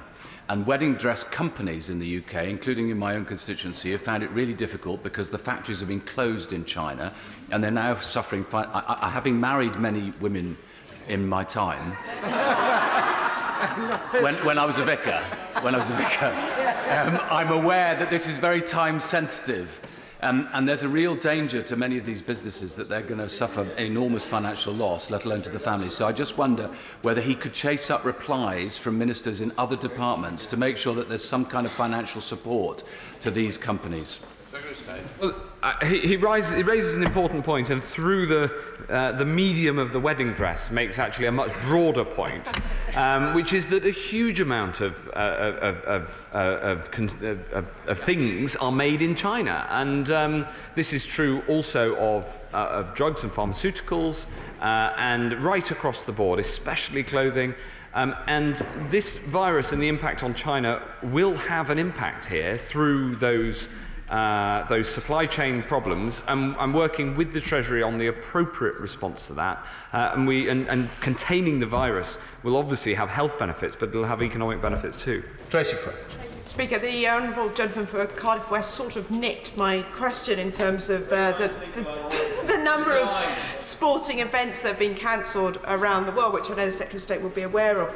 But could he be clear on what advice he's giving to those who do host the events and constituents of those who do attend these events to prevent the spread of coronavirus? And can he also confirm that 111 call handlers, contrary to rumours on the internet, are not advising people to go and see their GP? Well, the fact is on 111, people should call 111 if they're concerned. They should not attend A&E, and they shouldn't go to their GP unless 111 has correctly told them to do that. And 111 are highly trained. There are GPs at the other end of the line to make sure that people get the best advice. It is the place to go to. Peter Carr. Thank you, Mr. Speaker. Having experienced the outbreak in my hometown of Brighton and Hove, I would like to commend the work of his department, his officials and public health officials across the country. Particularly, I'd like to say thanks to his ministerial colleague, the member for Bury St Edmunds, who personally went really beyond the call of duty to keep me and colleagues informed every step of the way. Whereas I am convinced the strategy that was unfolded in our city was the correct one, what wasn't done quite well enough was explaining why the strategy was unfolded and explaining to residents why that strategy was chosen. So we had the situation where people who came into contact with people with coronavirus were contacted in a very proactive way, but people who were in the same space but were concerned had no information at all. Is this something that will get better going forward? Yes, he's right to praise my colleague. It's a pity, Mr. Speaker, you didn't call him earlier because she just left the chamber. He's right that we're constantly learning. Communication in this area is always a challenge because you've got to get some quite technical information over to a very large number of people in a very short amount of time. We do our very best, but we're constantly learning from what went well and what went badly, and I'd love to hear more from him about how we can improve it for the future. Thank you, Mr. Speaker. Following on from my honourable member's question, in your statement you referenced a public information campaign. Can you provide more detail about that and also confirm that it will be ongoing as the situation changes? Well, that's right. So we have an existing public information campaign to explain to people that the best thing to do is to call 111. We'll be strengthening that and especially trying to persuade people to wash their hands more and to look out for themselves, especially if they have a sneeze, and to try to slow the spread, as well as what to do if you think that you're infected. And getting this information right across to the whole population is incredibly important. Ian Paisley, I welcome the Secretary of State's level-headed, clarion certainty and how he's approached what is a very difficult event. And it does give confidence to many people across the country. That approach. Cambridge House Grammar School in my constituency had to send home pupils yesterday. They appear to have acted absolutely by the book in terms of the advice that was given us. So therefore I welcome the communication between the Department of Health here and the Department of Education and Health in Northern Ireland. And I hope that that continues. With regards to the game to be played on Saturday between Italy and Ireland, many Ulster players and Ulster fans watch that matter very, very closely. His counterpart in the Republic of Ireland, Simon Harris, has said the game should be stopped. The Department of Health here has taken a much more level-headed approach and said they should monitor the situation. The IRFU that will ultimately take the decision don't seem to know what to do. Can the Minister, the Secretary of State from that dispatch box, give clear and clarion advice to the IRFU? I can confirm that I will ask the Chief Medical Officer to speak to his Republic of Ireland Chief Medical Officer colleague and to make sure that the very best and appropriate clinical advice is given. Rather than me giving it from the dispatch box, I'll ensure that we get the best clinical advice and join up with the Republic. Speaker, I hear what the Secretary of State's saying about people should go about their ordinary lives if they're not tested positive. But in the situation where parents are self-isolating whilst waiting testing, should their children be going to school until we know the outcome of that test? Because schools being what they are, that's bound to cause some degree of alarm in that school, and shouldn't the children be kept away until such time as the all clear is given? Well, I think it's best here that we follow the clinical advice, which is as I set out. One of the good things compared to other similar illnesses about this COVID-19 coronavirus is that it seems much less impactful in terms of symptoms on children. That is good news because, you know, for a flu it's normally the other way round. So that observation underpins the clinical advice, and we need to listen to the scientists. Paul Gurley. Thank you, and thank the Minister for the statement to the House. In relation to our airports and our staff that work in the airports, what advice and help has been given to them, as they are the gatekeepers on many occasions? Add our thanks to the Border Force, who've done a fantastic job in this, and the staff at the international ports, who, through DFT and through the Home Office for Border Force, we're constantly engaged to make sure they get the right information, the right support for staff, and if he has any specific queries, I'll be very happy to answer them. Dean Russell. First of all, may I say what a fabulous job I believe the government's done and the Secretary of State in terms of public information. I just wondered whether you'd agree with me that I think it would be very helpful for all the members in the House, given our reach on social media and through surgeries that we do in our constituencies, that we put up posters and that we all across the House put out the information that needs to be broadcast to our constituents together in our tweets and in our own social media, so we have the most reach. Thank you. I'm very happy to do that, and more broadly, I'm open to ideas for how we can improve the way that we respond to this, including learning from where things haven't gone well. The approach here is to simply try to get the UK response the best it possibly can be. That is my only goal in this, and when there are good ideas like that one, we'll act on them. Jim Shaw. Speaker, can I congratulate the Secretary of State on his clear leadership in this matter and for his determined way to deal with the issues. He referred to a number of schools in Northern Ireland. But can I ask this question? Northern Ireland schools are now concerned about their proposed trips planned in advance, paid for and soon to travel. What advice would the Secretary of State give to those schools, not only in Northern Ireland but across the whole of the United Kingdom? Should they travel or not? The critical thing is to follow the Foreign Office travel advice, which is informed by the evidence, including by the scientists, which is constantly held under review and which is clearly published on their website. Point forward, Alex Cunningham. Thank you very much, Mr. Speaker. It's timely that there are health ministers actually in the chamber, because there have been two important announcements this week in connection with the dangers of smoking. One is an attempt by a tobacco manufacturer to interfere in the development of public health policy. The other is the projection by Cancer Research UK that the government will miss their target for reducing smoking levels to 5% for adults. It will now take a further 7 years to reach this target. Mr. Speaker, are you aware if any minister from the Department of Health is planning on making a statement on this projection and the government's attitude to tobacco companies trying to muscle in on public health policy? I can assure the honourable gentleman that nobody's been in touch to tell me that any minister is going to make a statement. I think the good news is that the Secretary of State for Health has certainly heard your plea. Right. Stephen Doherty. Thank you, Mr. Speaker. You'll be aware, Mr. Speaker, of the very serious concerns that have been raised on all sides of the House, including just now in Prime Minister's questions about the appointment of the racist, sexist and eugenics supporter Andrew Sabisky to a senior role at number 10 Downing Street, which the government have yet to answer questions on. I wrote, Mr. Speaker, to the Cabinet Secretary, the Prime Minister and the Minister for the Cabinet Office, asking a series of questions about the nature of his appointment, his vetting and the processes that led to it, but I've yet to receive a reply.